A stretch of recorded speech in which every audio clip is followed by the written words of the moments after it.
Hey everybody, and welcome to today's edition of Cowboys Chats from the Car. I'm your host, Ben Grimaldi, and today we're talking about injuries, and we've been talking about injuries all week, of course.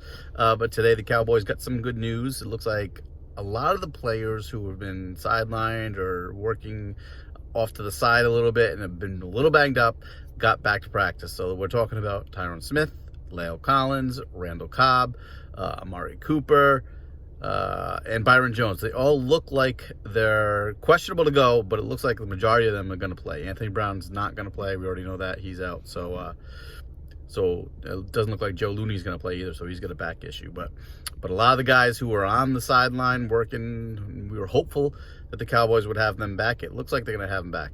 Randall Cobb, too. So it looks like the Cowboys are going to have a lot of these guys back for a huge matchup against the Eagles. We're also talking about Doug Peterson, who made that semi-guarantee that the Eagles were going to come down to Dallas and win, go back to Philadelphia with first place. Tank Lawrence had a little response to that, and he says if he's not playing, then he can shut his ass up.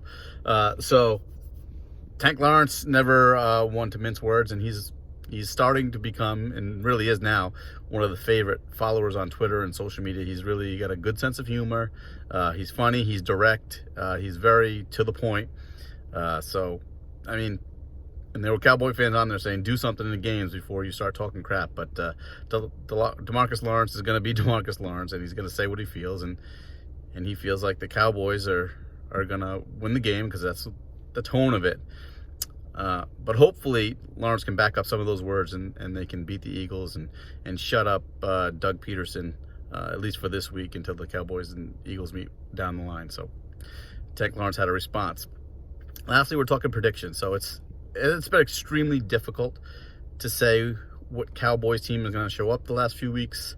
I thought New Orleans would be tough. I didn't really know if they're going to win that game. Kind of on the fence.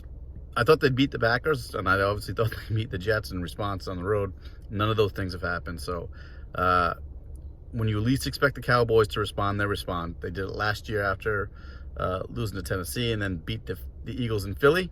I still think the Cowboys are going to respond again. Jason Garrett, whenever his back's against the wall, he comes out, and the Cowboys win and they respond. So I think the Cowboys win a close one, take over first place, get ahead of the Eagles, feel good going into that bye. It's going to be close, but I think the Cowboys finally pull one out near the end and put a little bit of the fears to rest, as the Cowboys will get a week off, get some people rested and healthy, and get ready for the second half of the season, which has 9 games in it. So the Cowboys hopefully can pull off the win against the Eagles. It's a huge game, especially early in the season before November rolls around. It's a big one for the Cowboys, big one for the Eagles, but it feels bigger for the Cowboys for some reason. So losing 3 games in a row will have that effect on you. So we got the Cowboys over the Eagles in a close one, and we'll see you Sunday, guys.